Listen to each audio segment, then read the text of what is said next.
Welcome back to Majora T. Today I have Mr. Big Majora T here. My dad. All What's right. up, Dad? My son. Hey. We watched a Miyazaki film, aka the Japanese Walt Disney. It's upside down. Or is it? Is it Walt Disney or is it upside down? I don't know. But we're here and we watched it on VHS in the year 2025. And I think it's from 2003. Mm. Yeah, the movie was actually made then. They have 2002 on the back, so Yeah. 2003, 2002, who knows. We did end up watching a dubbed version into English, so I'm sure that will influence some opinions in this video, but we want to talk about multiple aspects of the film and just the experience. So, what's up, Dad? I'll start with that. Well, I'm glad you forced me to watch it. Last thing I forced you to watch was Jumong, and we had a hit video out of that. Oh yeah, we watched the whole series week by week. But this, I think you need to look at it 2 or 3 times. But the first try was about 2 hours, I think. Yeah, just over. Yeah. 125 minutes run time. And before we get into the nitty gritty of it, I just want to start by hitting you with a deep cut. What was it like watching a VHS cassette in 2025? Well, you know, I think the last time we used that machine, you were in elementary school. So that was the first order of business. Is the machine going to work? Mm. And it was a beautiful thing to see technology that'll sit there quietly waiting for you to come back to it and see that it actually performs. So that gave me a sense of, you know, the qualities of good technology and how they maintain themselves even if you're not using them at the moment. It's not an abacus, you know, and it's not a horse and buggy, but still, I mean, those are moving parts and electronics, and they could decompose, you know, over 25 years or however long. I'm going to do something crazy here in 2025. Bust out the VHS for some classic anime. Whew. Look at that beauty. Oh my God, the nostalgia. And how the VHS cassette in ages. Let's see if this technology even works. Am I putting this in the right way? I don't even remember.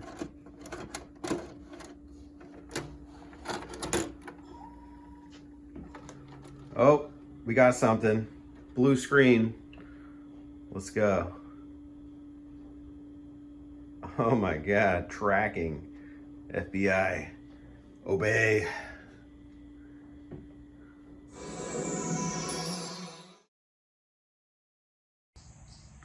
To see it work, that was fun. Mm. Yeah. In some respects, I rate it over the abacus because I would probably get more entertainment and use out of the VHS player than an abacus. Yeah, but at the beginning, I was sure that it was.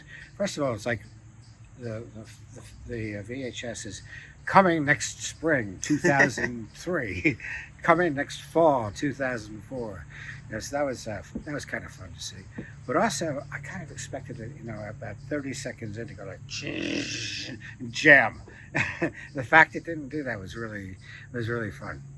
Thank you to the donator at Goodwill who took good care of this VHS, because I'm sure we've had plenty of VHS cassettes that just skip a frame or, you know, start getting wonky midway through the film. Yeah, we have a lot, you know, of good productions only on VHS. We haven't watched them even when it was converted to DVDs. So we've got a library full of them. Mm-hmm. So I've never stuck them back in there, or the DVDs for that matter, but it gives me a renewed interest in revisiting some of these old things that we watched and enjoyed. I'm sure you didn't pick up on this, but it is interesting that when you play the VHS on the modern TV, it's doing widescreen in 4:3. So what that means is 4:3 is like a standard CRT square, Yes. and our TV is 16:9. Yeah. So what it does is it does widescreen within the 4:3 frame. So it looks like the film is a square within the bigger square. Oh, I see what you're saying. Yeah, and sometimes with the old VHS and also DVDs will say this film has been reformatted for widescreen TV, and I didn't see that at the beginning of it, so it was not reformatted. But in today's world and this year, we look at stuff on a cell phone or on an iPad, and so we have a lot of different platforms which give varying degrees of quality of visual action. Sure, and even at the beginning, you asked me, "Hey, can you put the captions on?" I said, "No, I can't." You're like, "Well, shit." I turned the speaker bar up as much as I could, and it ended up being okay enough. I think I sat about 3 feet away from the screen. We can go into some of the film and why we decided to watch it today. So, I come home like every other weekend or so, and we were just sitting out back and just catching up, and we were talking about just like film and religion. Do you remember how that came up? Yeah, I don't remember what triggered it, but I got on a conversation about how I was trying to put together for where I teach, a class on comparative religion and literary treatments of those religions. So I was like ticking them off, this movie for Christianity, this movie for Muslim, this one for Hindu, etc., etc., etc. And I was telling you, when I got to Shinto, Japanese, I was like, the only thing I could find that that seemed like it had some elements of Shinto in it, or these anime cartoons. Yeah, and you're struggling to find the name to it, and I was like, Miyazaki? You're like, yeah, that guy. Yeah. And I was like, yeah, I actually have one in the house, Yeah. and it was this VHS cassette for Spirited Away, which coincidentally I think is probably the closest you'll find of his work to a more religious kind of Well, who's the princess one? Princess Mononoke, same guy. Yeah? Yeah. And was she Princess Mononoke? That I can't say. I'm not like a huge Yeah. Miyazaki buff, but I mean, are you saying that like the main character, She was not. Juhiro? I don't think there's a crossover. They're probably standalone Yeah. So only in stories. terms of possibly what their quest is, what their task is, and how that might be parallel. Mm-hmm. Yeah. In any case, it is one of the best that I've seen, and we can get into some criticisms as well. We'll just start with what's your awareness of Miyazaki? How did you hear about him? To be honest, I didn't know his work, except when I was trying to put this particular class together on Shinto and film, and so I explored. I was Googling around trying to find out what was in his films that represented aspects, themes, messages in Shinto. So there probably was like an essay somewhere about like the connections between Miyazaki and Shintoism that exposed you to his work, and you're like, Yeah, let me you check this out. Yeah, you could throw it up in a search engine. You'd find some sources, more than one. Sure. Okay. Probably even Roger Ebert Mhm. probably mentions it in passing, but some more of a cultural anthropology, anthropologist study would be a person talking about this to a greater extent. Okay, interesting. In any case, you knew the name Princess Mononoke. I hadn't brought it up earlier, so Yeah. that at least resonated with you in terms of your research Yeah. into the topic. I mean, like I say, my course is it was 13 weeks long. It was like 5 years ago, and I never got to this one, so I didn't Yeah. really put the class together to the extent of mastering the subject to introduce it to the students. What are some of the films that you did incorporate into your course? I did Kite Runner for Muslim religion because of the relationship between the boy and the father and the sense of guilt over and how he deals with that with a storyline, which I'm not going to get into. So did that. Kundun for Hinayana, whichever the northern Buddhism was. I found one which I can't recall exactly, but Mahayana Buddhism, the southern one. Hinduism. I did. Um, I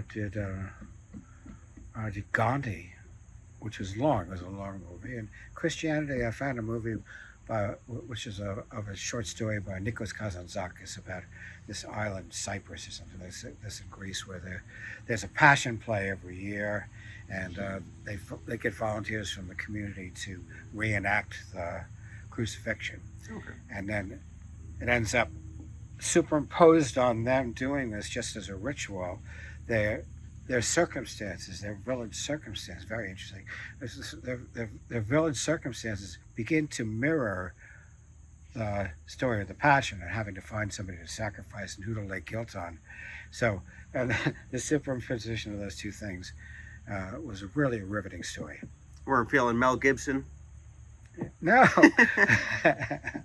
I'd love to do something with Mel Gibson and Braveheart. I was thinking The Passion of the Christ, but anyways, yeah. No, that was Braveheart just would be too good. obvious. Yeah, too obvious. I see. Okay, so we'll get into some of the Shintoism and the religious connections later, but let's just talk about the film Spirited Away.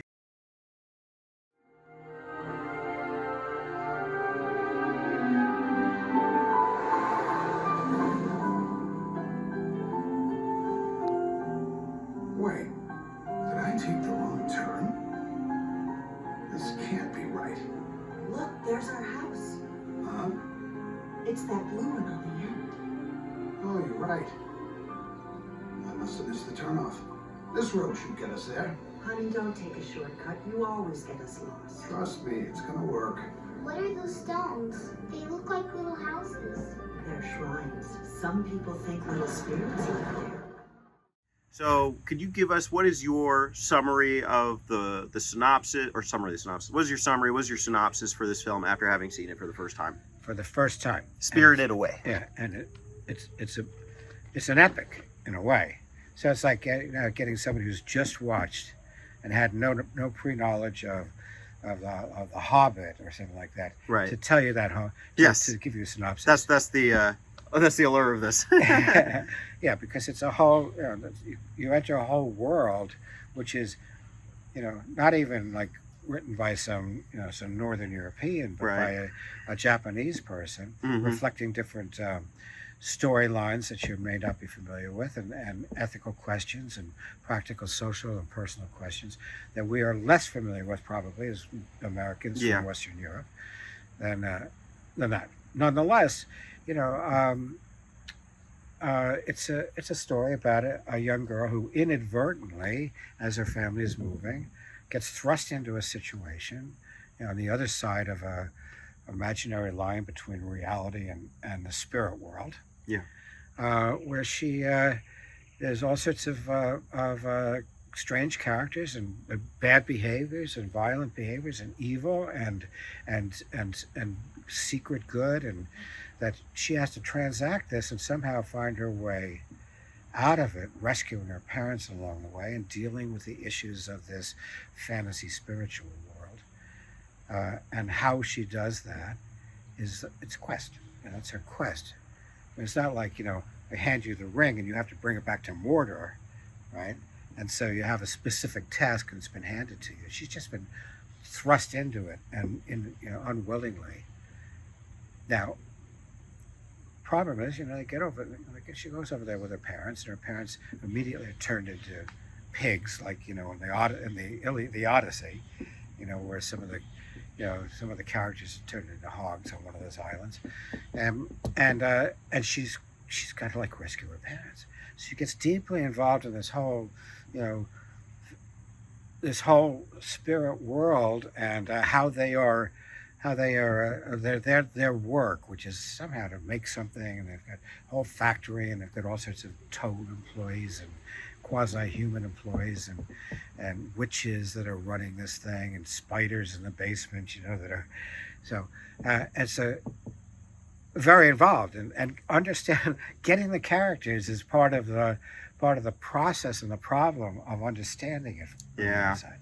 And I'll speak a little bit on some of that. So, I've read a bit into yokai and just the study of spirits and spirituality. They perceive it a little bit different over in Japan than we do here in the East. Yeah. It's almost like your I don't know how to say, well, your fantastical creatures, more like kind of like a Greek mythological sense, right? Where you think of like demons and like these imps and like satyrs and all these kind of things. Well, Japan has their own versions of them. Yeah. So when you see those frog employees of the bathhouse, those are kappa. And Kappa, Kappa, is like this frog servant with like the lily on his head. And they're just the most common yokai you can think of. Then when you see like the grandfather arachnid spinning and working the factory, Tsuchigumo, it's a spider spirit. And then there's elements of that even within some of the other monsters. There's the no-face monster. He's just a bakemono. I think that's the word in Japanese. He's a monster. Yeah. And but it's meant to devour people. And so a lot of it does tie into some of the spiritual concepts. Yeah, I'll get back into what happens in the movie, but I think in a broader sense, it's interesting to think, well, Japanese people grow up in a culture like that, so they're exposed to it from the time that they're 3 years old, 4 years old, 12 years old, as they're adults, and all the way to the time they die. The characters and the issues of those characters. For us, being thrown into it, and watching a movie which is simultaneously designed for children and for adults. They've got to make it a Disney movie, so they've got to have characters that throw up and gross characters in a way that'll satisfy a 12-year-old, but also convey the philosophical questions which an adult could possibly grasp. So I'll correct a little bit, and we can return to the Walt Disney aspect later. Yeah. So Walt Disney did not produce this film. This is a Studio Ghibli film, which Walt Disney brought to the West through our dub, through your Meg from Hercules, voicing over some of the aspects. So it's not designed necessarily with, an American crowd in mind. It was designed for a Japanese fan base. Yeah. So it was not edited and altered by Disney. It absolutely was in the dubbing process. Dubbing process. Yes, and probably in some aspects, maybe there was some censorship. I would have to do a deep dive. I'm not sure. Yeah, because that character that played Lynn, her quasi big sister in this dystopian environment, was absolutely a cynical Meg type woman. And voiced by the same actress. Yeah. Sneering at everything that's going on, and distancing herself from the authority that she's subject to. Sure. Yeah. And I think in terms of the translation, you could probably see like there are some awkward translations or even lip movements, even though it is anime and that's going to kind of happen anyway. Yeah. The correspondence, whereas something might be a simple phrase, is kind of, I think, over-explained for Western audiences in the translation. That's my guess. Yeah. Oh, okay. Yeah, I mean, I did not at all pick up on, disconnect between the mouth movements and the language. Mm-hmm. Maybe because I'm an old man, I'm half blind at this point. That could be why. Sure. But anyway, so what the reason why I had chosen it for my class, and the reason why it's interesting, if you're interested in cultural anthropology and cross-cultural issues, is what is in Shinto, which first of all is interesting to us, and second of all is represented in one way or another in this movie. And I forgot it because it was 5 years ago. I forgot, there's something about nature, and nature can be threatening, but nature can be good to you, and it's full of characters which are capricious, or and you have to sort of learn how to transact all that. Well, that's in there, but I mean, as the movie was going on, I was like, oh yeah. How does she conquer the problem? Through obedience, through innocence, through insistence, determination to complete her task, despite this whole, dystopian world that she's living in. She doesn't confront it like some characters, like slashing everything with swords. Right. She wins through innocence. She wins through obedience. She's like, all the way through. She's bowing when she's supposed to be bowing, even to the bad witch. You know, so that's an interesting lesson because, you know, the Shinto idea is that the world, you know, the nature that we are in, it's part of what we're in. Nature is damaged sometimes, and maybe it's because of human engagement with nature, or maybe it's because, like everything else in yin and yang, there's good in it and there's bad in it, right? But either way, you get thrust into nature, and how do you deal with the damage in nature? Sure, and even within that idea of nature, the setting, the bathhouse, is the furthest thing from and represents almost a corruption of nature. Yeah. Everything going into the bathhouse sniffs human, and human smells like what? Stink, right? We don't like the humans, right? They're not. I don't know. I don't know the exact commentary there, but it's everyone in the bathhouse ends up stinking and just being an awful person. Even Haku, who's like the savior, the guy who does kind of guide her on the right path, is tainted. He's ingested a slug that is like contaminated him. Yeah, and he's turned into like an aggressive wolf-like dragon. Mm-hmm. There's the tree.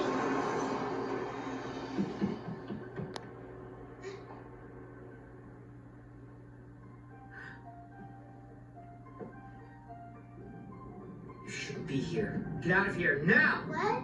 It's almost night. Leave before it gets dark. They're lighting the lamps. Get out of here. You've got to get across the river. Go! How this happen?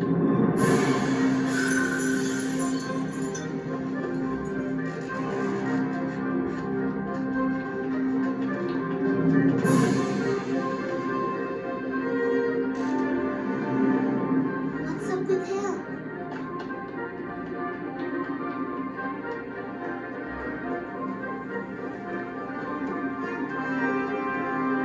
Mom, Dad! Mom, please! I almost see that witch, the spa owner, as like a critique on like Eastern or Western people. Like she just looks like a old European person. Like the eyes are just so huge. The hairstyle is just, I don't know. Maybe I'm reading into it, but No, definitely, and they're twins. So there's, you know, there's a bad witch, and then there's a twin who is maybe not a bad witch or maybe a bad witch. So that was a little confusing. I haven't resolved it in my head, but definitely she looked like, you know, a Russian peasant with a babushka. You know? Yes. Okay. Good. All right. I thought I was alone in this. There's something about intertextuality here too within video games. There are a lot of characters like the twin witches that pop up, like even in the Zelda series. But it's weird to me because this is 2002, and like the Zelda game I'm thinking of is 98. So let's say I don't know exactly where these things originate. There probably is some fable or folklore that has to do with like this kind of witch, you know, twin as a character. I'm just not sure. Well, that's why, you know, you could probably watch this thing 5 times, but unless you get a PhD in Japanese culture, you're not going to understand all these connotations. No, and that's kind of a beauty of it too. Yeah. So you have to accept it. When we watch a movie, you know, there's all these tropes. This is this kind of a character. You know, this is a prince who's effete because he's been spoiled his whole life. You know, here's his dad who is like aggressive and evil. So we're able to create a map with stories that come out of Western society very quickly. But, you know, we don't have the equipment to make a map out of, you know, that represents what's going on in that movie. Not fully, but I do think that you can still analyze a lot of the subplots and the character stories and just the sheer existence of that many sub-stories within this grand story.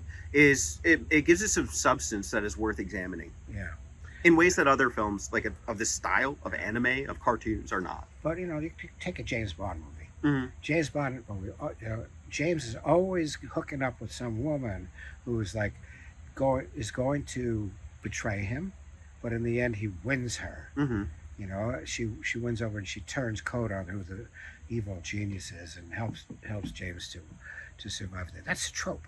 You know? Yeah. And in this case, you have this little girl. What's her name? Juhiro is the name, and when she loses it, her name is Sen.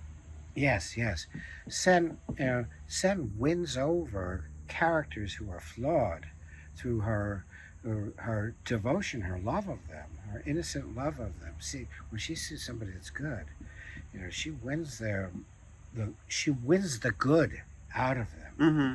You know, which is a different trope. Mm-hmm. It's not common in the West. In the West, we sort of heroize or make heroes of a lot of characters as like these powerful, you know, people that I don't know, that are just really impressive. She's a klutz. Total klutz. But they de-emphasized that as it went on. At first, they really worked hard to establish that she's clumsy, she falls down, she drops things, that sort of thing, in order to establish that as part of her character. And it fits into the aesthetic of this, of like spa house. Like, I'm getting Memoirs of a Geisha watching this. She's the young geisha that like can't do the task and gets hounded on no matter how good she does. And it's almost a critique of some Japanese society, feudal Japanese society norms as well. Yeah, I can see that. One other thing about it that distinct is like she never like picks up a sword.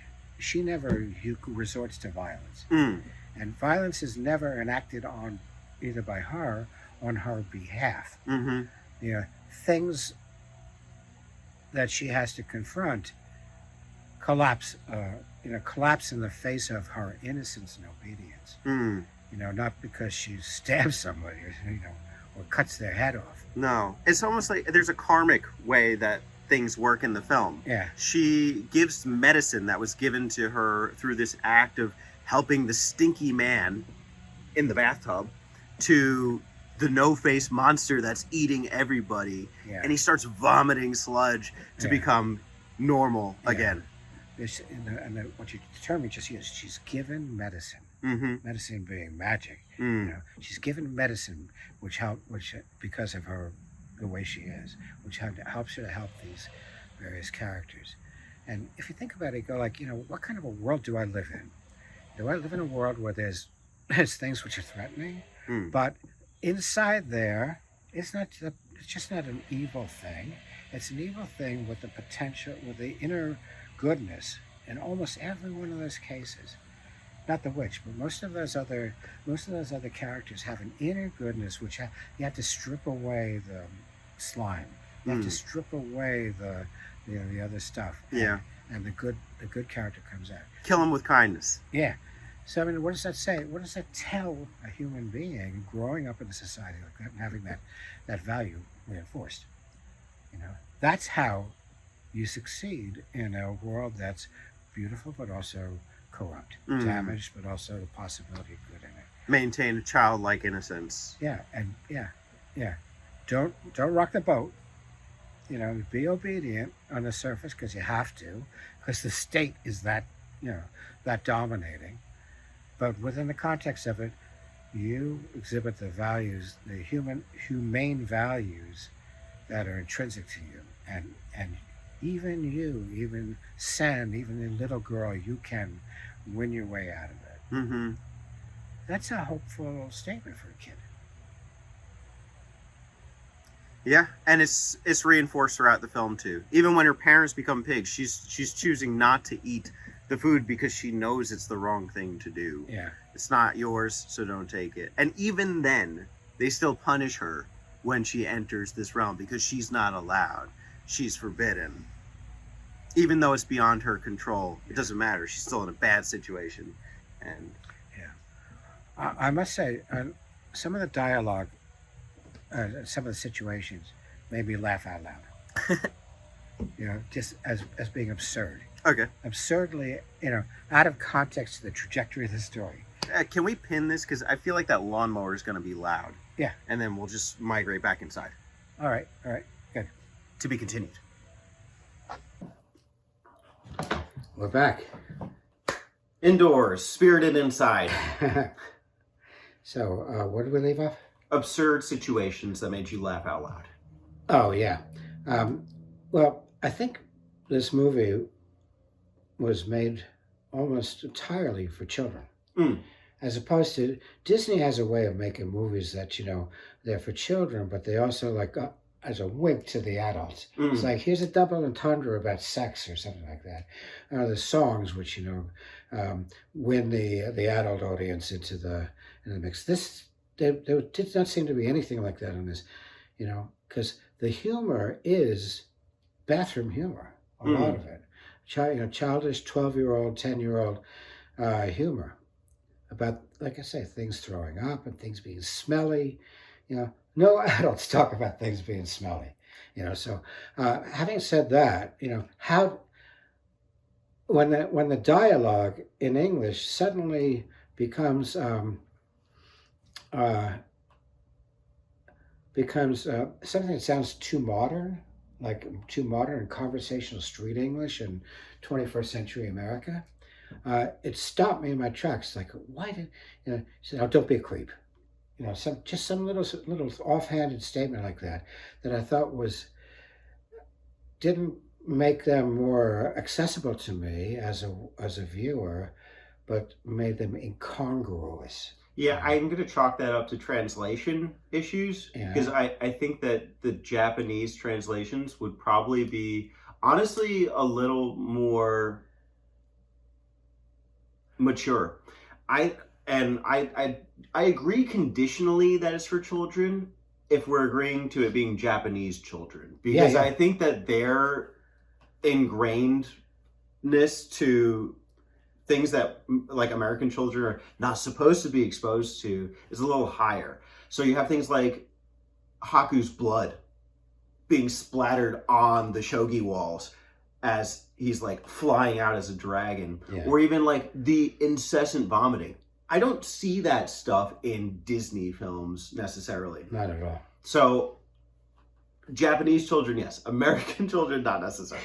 It doesn't mean I don't think American children can handle it. In fact, if I was a kid, I think I'd have ate this shit up. Yeah, probably so. Yeah. Yeah.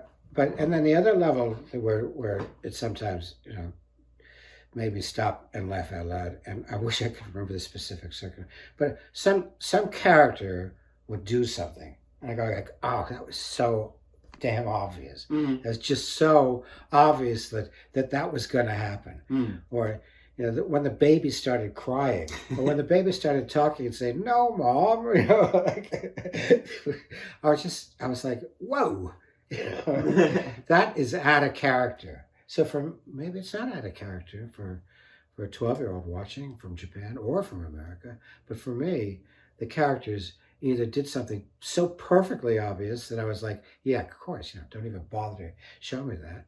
Or, no, the baby can't go from just wah, wah, wah, to suddenly scolding its mom in 18-year-old English. Yeah, that's fair, I think. The baby was funny, though. Like, when it first starts talking, I think that's an amazing upset of expectations. Yeah. Yeah. So, I do see some parallels to some Western stories. When I think of Pinocchio, when Pinocchio goes onto that island, it's like, oh, the kids are enticed to go to this island where it's just going to be fun, and they go to the carnival and they can eat everything you want and run around and go on this, and they start turning into donkeys. Mm-hmm. Right? Yeah. Yeah, I'm sure that was not a deliberate, you know, taking and repurposing that, but I saw the parallel that this is something. Well, maybe for a 12-year-old that's possible, you know, possible to understand that being transformed and turned into a different kind of an animal resonates with them. Mm-hmm. Mom and Dad came in, they sit down, they eat too much, bang, they're pigs. Yeah. You know, bang, they're pigs right away. And just before the parents turned into pigs, I said to you, that dad, I don't like that dad. He's like a creep. And then the next thing you know, he sits down and he's like stuffing his face and he turns into a pig. Yeah. See, I don't necessarily see that as a critique of character, though, because I see it as... No, not at all. Yeah. Because in some respects, you would look at that and go, okay, that's a caricature of avarice, right? He's just embodying greed. Yeah. And so this is what, you know, it's and even the mom, too. They're just greedy people. But I almost see it as like the lure of the setting of like the spirit world pulling them in. they just can't help but get pulled into this world. They have to take the detour. They have to drive into the shrine. They have to walk into this tunnel. They have to talk to you about the amusement park that this place used to be. They have to, oh, it smells good. Yes. Oh yeah, that was That, oh, I smell something good. He's sniffing like that. I was like, that's just over the top. You're overtelling me that. Yeah, you know? But there's something about that too that I think works into like a kind of mystical element. Like, you know, I think we think of like child-proofing things so the child can't do it. Yeah. Well, they need to adult-proof things because the adults are so enticed by the earthly desires, and the children are so innocent of that. Yeah. Another thing which came out of this movie, which I was intrigued by, is the degree to which there was shape-shifting. So many of the characters. Well, it's a dragon, but now it's a pile of mud. But now it's a handsome quasi prince, you know, who's the son of somebody, and he's like, so I mean, most of the characters changed shape, but not her, not Lynn. The Sen, but yes, Sen and Lynn, yeah, true. They stayed, like those are totally human. You know, wearing human clothes or kimonos, I think they were wearing, but still, and it makes me. I have to think about it. But what does it mean that to create a story in which the protagonist in the story, the main character in the story, is going through whatever, doesn't shapeshift, but everybody else shapeshift. You know, in a world of shapeshifting, she should be able to shapeshift too. You know, and she doesn't, which makes me stop and think, why? What is the dynamic that that's being portrayed?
I don't necessarily have an answer. I don't know. It's maybe a purity test. Like, what is her true self is still her human self. But it would also suggest that about Lynn, too. Because the parents are pigs. The witch is a crow. You know, Haku's a dragon, this mystical creature. Yeah. And even the pile of sludge is like the water dragon spirit underneath. Yeah. Most of the characters on this spirit world are capable of changing, you know, tone from being gentle or accommodating or maybe a little imperious to something total rage, you know. And there's a point where the witch is coming at the prince or whatever his name is, I don't know, and she's like ferocious, and he just stands there and doesn't back off, and she reaches and she stops right there. She cannot, you know, consume him or knock him over because of his resilience and resolve, which I thought was, you know, said something about the limits of ferocity. You know, you're in Japan, you live in Japan, there's a tornado, there's a tsunami, there's a volcano, it destroys your village, but then people come back in and you build back up. You know, so I think of it, you know, in those terms. We're here, you know, in the northeast of the United States, we are almost bigger than nature. Not California. I lived in California. We are not big. You don't feel bigger than nature in California. Nature can shake. You know, nature can, you know, do all sorts of things to you that are bigger than what a human is capable of controlling. So, it creates a perspective on who you are, and, you know, and where your place is, and in the universe. I mean, what you're saying is interesting too, because even in that scene, that character Haku is the Kohaku River. That's his like identity. And so, and then there's the why did I forget my name? It's because I was built on, and that's why I can never find my way home. It's because they built a bunch of houses on me. But this memory of me being saved by you, you know, my slipper fell, and then you carried me ashore, and then I'm given back to life. Is you know, it's indomitable. You can't conquer the nature, no matter how hard you try. You can make it forget about itself for a time being, but it will always be the spirit of the nature. And these movies are about a Japanese concept of environmentalism. And even the idea of sludge. You know, what is the sludge? The sludge then becomes the water spirit. So the sludge is probably some manufactured. Exactly. Yeah. And so you wash away the pollution to reveal the beautiful spirit. And he says, "Good job, kid." Good job, kid. Whatever he says. Well done. Oh, that was one moment where I just laughed out loud. It's like, where did this face come from? It's like a 90-year-old Chinaman. And there's no reveal that it's like a water spirit at that point. It's just it's like this character you've never seen before. It's like this close to your face. And you're, well done, kid. I was like, what the hell? That was a good moment. That was one of them. But again, going back to what I said in the beginning, the idea that humans are capable of damaging nature. But but this message is, you can repair the damage if you have the right attitude. She repairs the damage to the Kohaku River. The sludge becomes, once again, a beautiful, gorgeous prince. How'd you feel about the spirits? Which ones? Just any spirits that were walking around. I mean, I'm primarily thinking of like those shadowy figures. Like at one point she's on a train, and then there's like, there's the luggage on top, and then there's these spirits. But they're also coming into the bathhouse as like a relaxation or something. And then also you have No Face as a representation as well. Well, honestly, I cannot put, a whole society of spirits, some of which are transformed toads, some of which are, the toad bosses look like Turks. They look like Ottoman Turks. And big tall characters which are just shadowy figures. I can't co-locate that with a bathhouse. Those characters have nothing to do with a bathhouse to me. And a bathhouse is totally non-Western as a concept. So of all the activities, the principal activity and industry of that spirit world, saying that the main activity of that world is running a bathhouse, is like, okay, but no, I don't get running a bathhouse. They could have been making, like an Avatar, right? I think the Earthlings were coming there to cut down the trees so that they could mine something. So there's some sort of factory utilitarian thing about exploitation of the earth, but not here. They're running a bathhouse. It could have been a tea house. It could have been a whorehouse. It could have been a lot of different things. Why a bathhouse? That is not answered to me. I mean, as much as, I see almost a critique of like the capitalist society or like the working class. Like, I see them as businessmen, come to enjoy some luxury or lavish thing in a bathhouse. Yeah. And the idea of like the bathhouse being the place to purify, but it being like the most kind of like home of the vile, being kind of like ironic. Yeah. And the cleaning that's going on is in the secular world. You're cleaning your body, whatever your body happens to be. It might be a frog or it might be whatever, but they're coming in there to with their corporeal bodies. They're not cleaning their spirits. There's no spiritual cleansing going on. It's body cleaning. Mm-hmm. So making that distinction, maybe that's important for Japanese people to be able to make that distinction.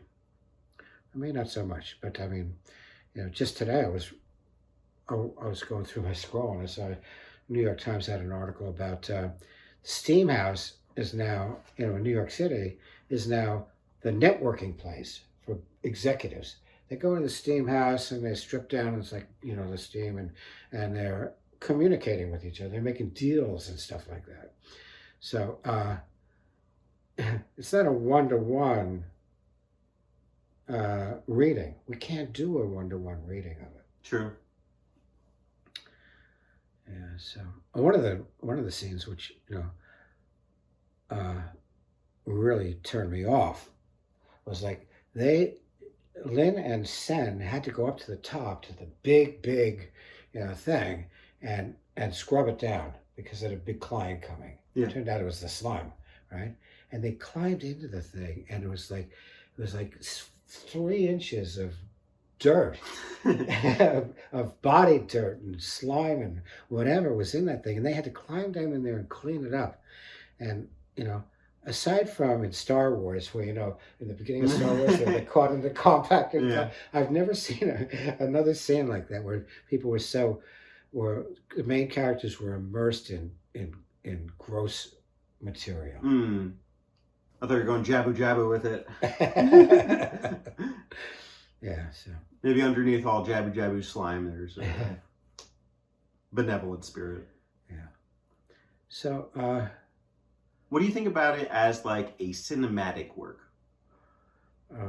cinematically, I thought that it echoed some of the perspectives of Oriental art. Sometimes you'll see things from above. You might see like a valley, and it's from a bird's eye view of the valley. They're seeing down into it, and you're seeing a couple of monks, climbing the hill and stuff like that. So I like the glimpses of different angles, which were not what I'm used to, like in a Hitchcock movie or something like that. Mm-hmm. It's like it's straight on like this, or like if you want to menace, maybe you've got, you're filming up at a character, the use of shadow. Well, of course, it's a cartoon, so it's not going to have that. But I was interested in the moments where some visual technique echoed Oriental art.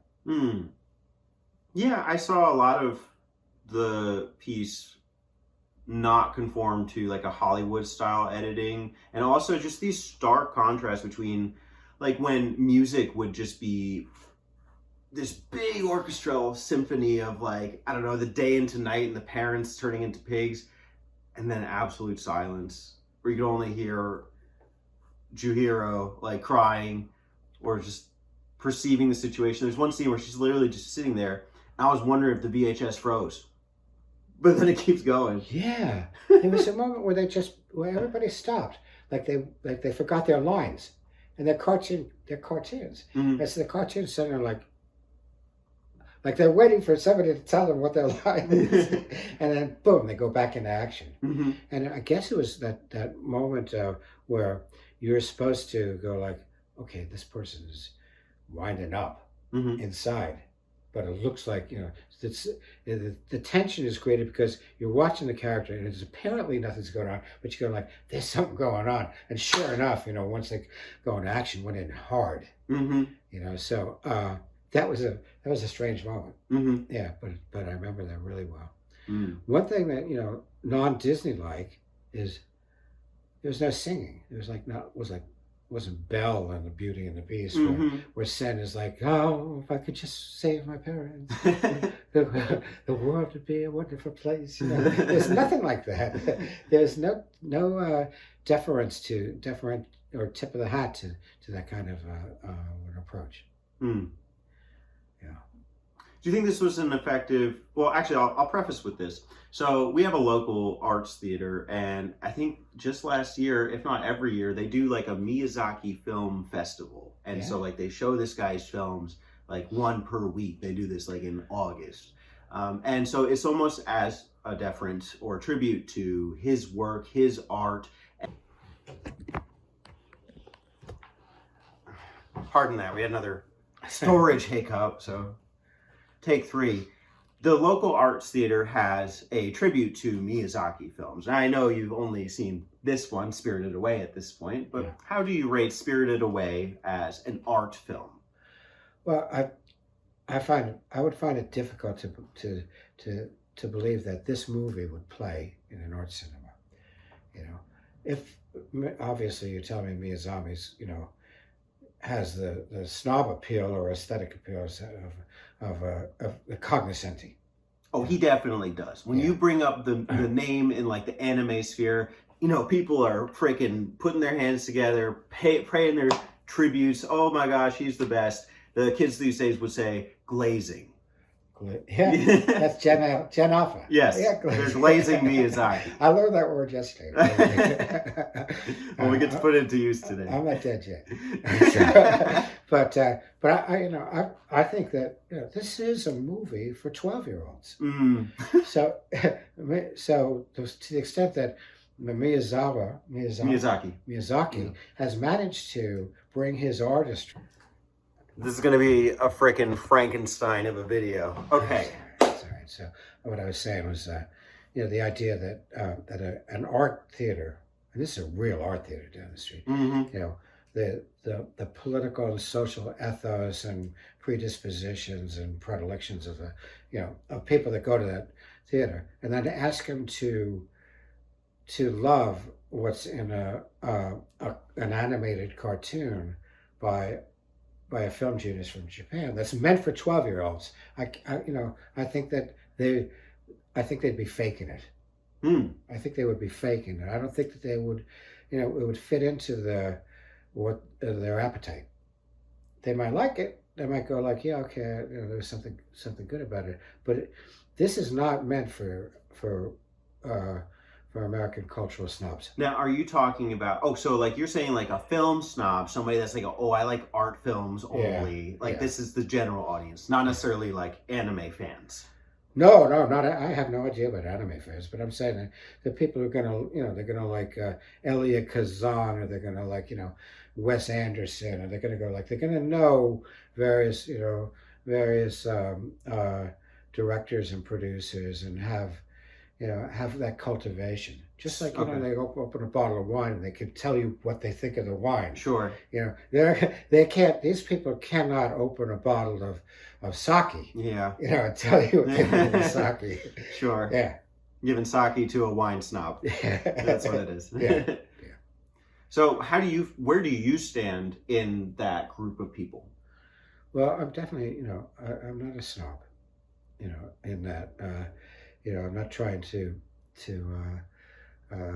operate in a strata, in a stratum, in a particular strata where I can converse at that level. I'm not like Woody Allen, going to a cocktail party and only filming in black and white. Yeah, we're going to an actual cocktail party in Upper Manhattan. I see. Where people are trying to impress each other, with what they know and their knowledge about some specific artistic world. We can save Woody Allen films and maybe Annie Hall for another day. Yeah, but there's one Woody Allen movie where he's standing looking at a Jackson Pollock, and he's this young girl that he's like hot for. Yeah, comes up, and he says, "What do you think of the movie? Oh, what do you think of the painting?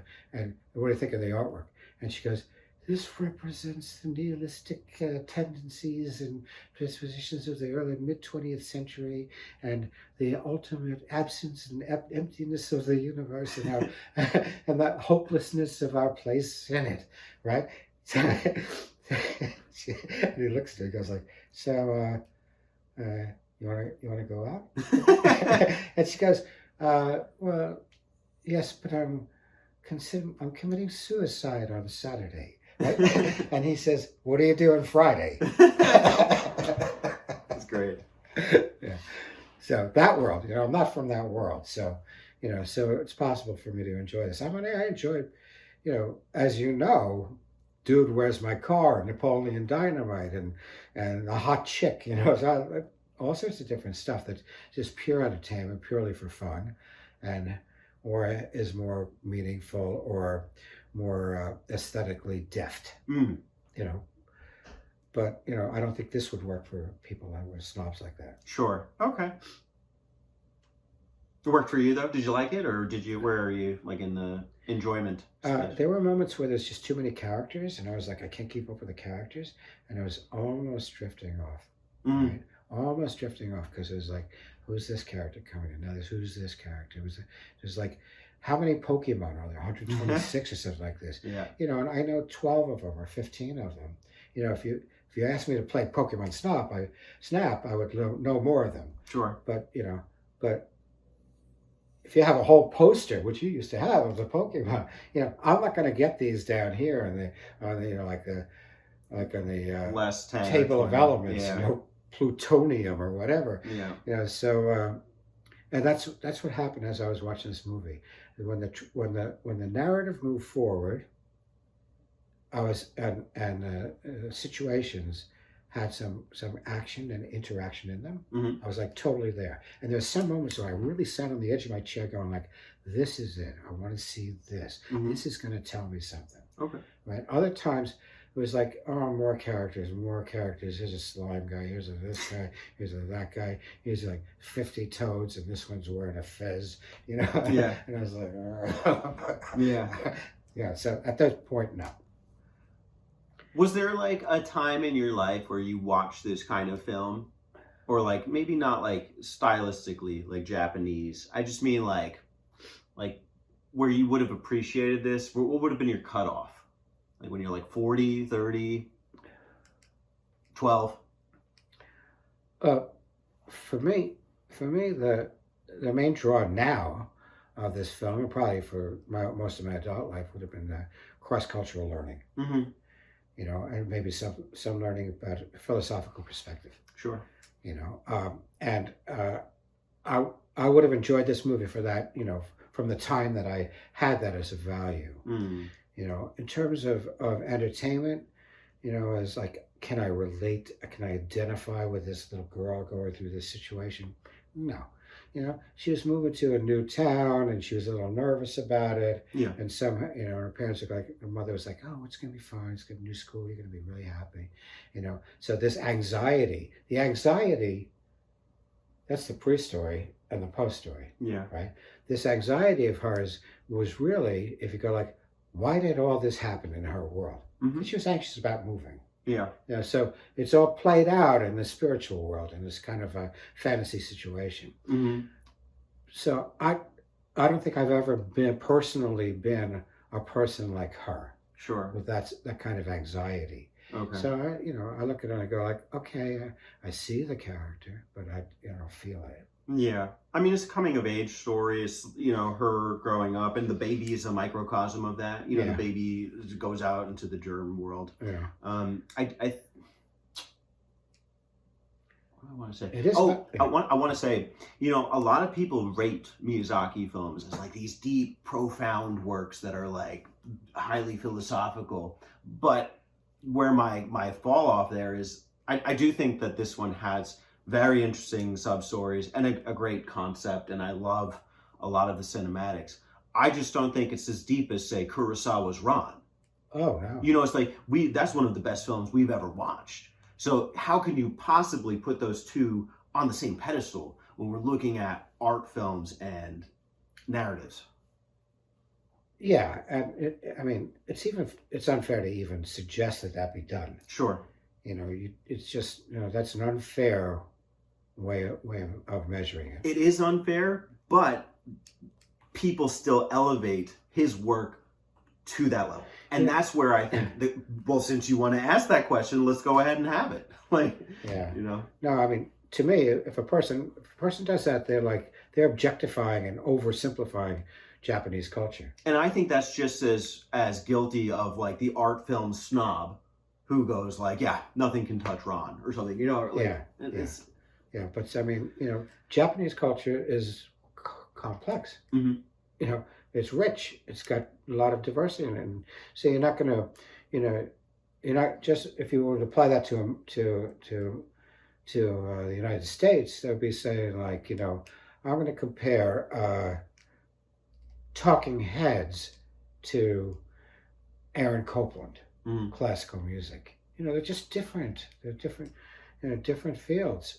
Sure. And the fact that the Japanese are able to do this, and they're able to do something like Kurosawa is able to do, and they're also able to take any piece of paper and fold it up so something amazing happens with it, and take little bits of food, and stick it together and roll it up so it's like, wow, Yeah. it's sushi, it's wonderful. Mm-hmm. And the inventiveness, the repetition, the patterning of it, but still the inventiveness of Japan and originality of the inventiveness is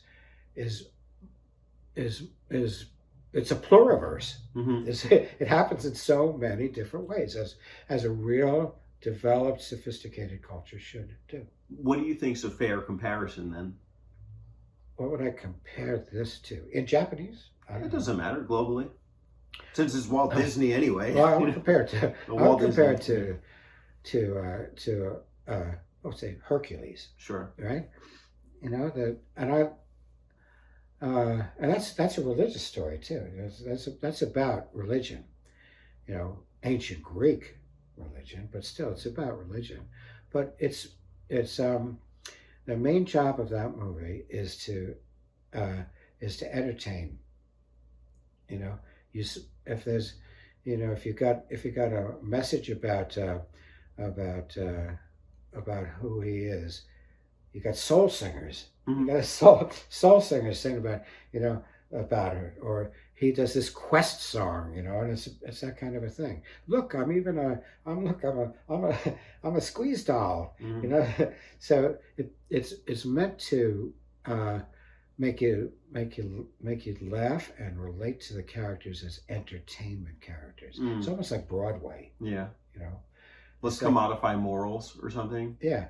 And so, like whatever message there's plenty of messages in Mm. really Beauty and the Beast or any of these things. Mm. Many of their stories come from folk tales, or Aesop's fables or something like that.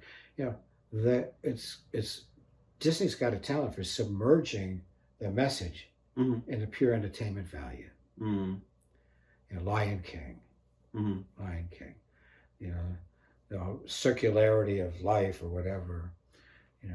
You could make that really boring. And equally, you could make it abstruse. Mm. By abstruse, I mean, it's presented in a way that, you've got to disassemble the whole thing in order to get to what it's True. about. Yeah.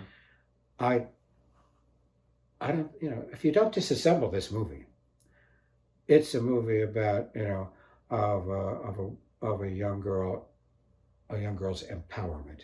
Mm-hmm. She's facing uncertainty. She goes through all sorts of stuff, and at the end of it, she wins and she rescues her parents, and they go off, and the parents last scene is they're driving off, and they go like, "Don't worry, honey, things are going to be fine at your new school." But she's not whining about that at the end. She doesn't show any fear about the new school Mhm. at the end. Yeah. So, what's the trajectory of change? She was fearful.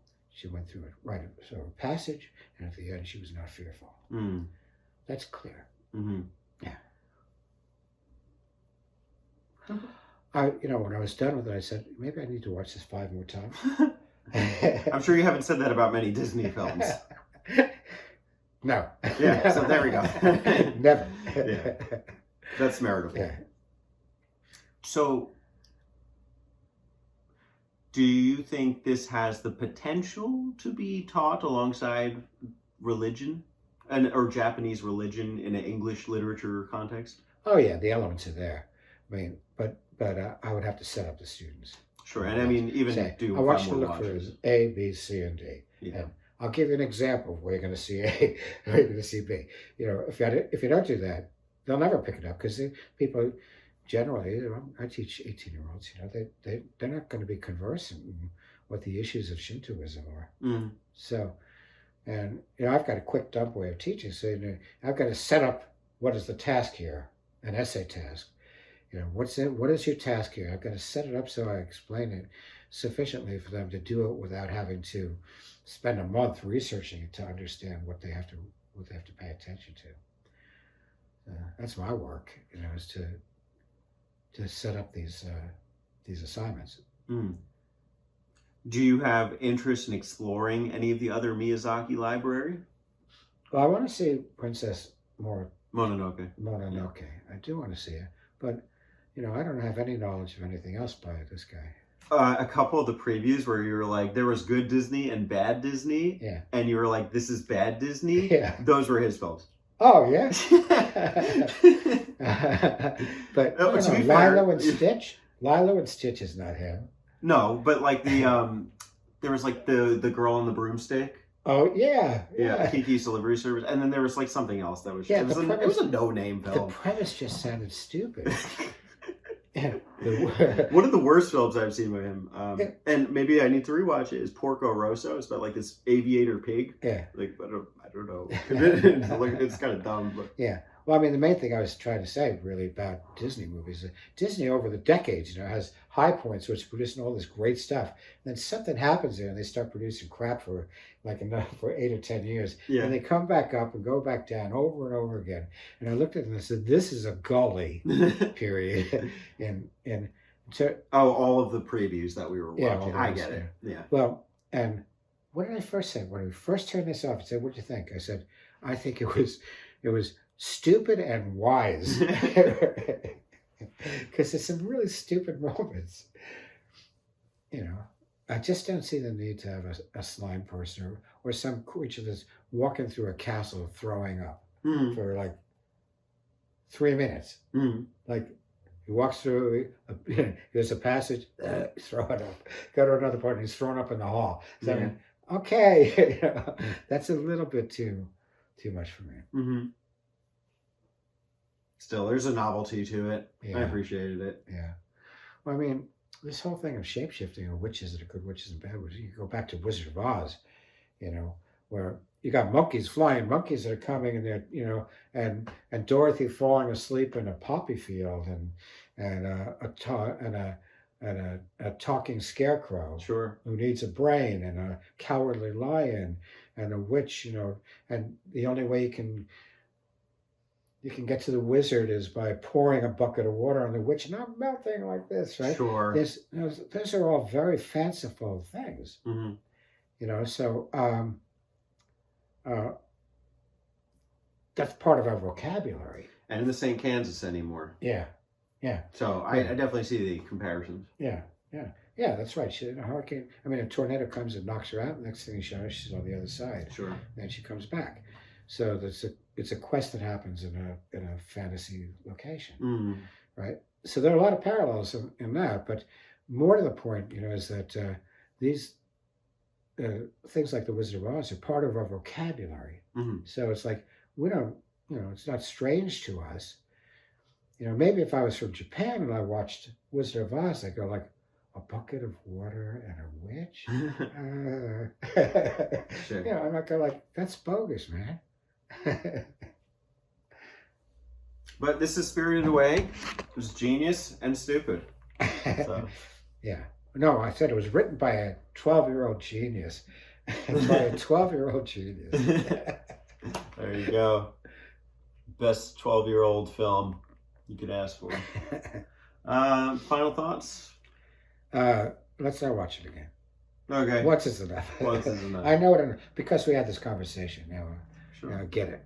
Yeah. I mean, it's helped me to get it, to just sit and talk about it. Sure. Yeah. Yeah, sometimes you just have to unpack your thoughts too. And I don't claim like I'm the expert. I'm not the Miyazaki guy, but I think that hearing from the differing perspectives is helpful and healthy. I think too much of the conversation becomes saturated.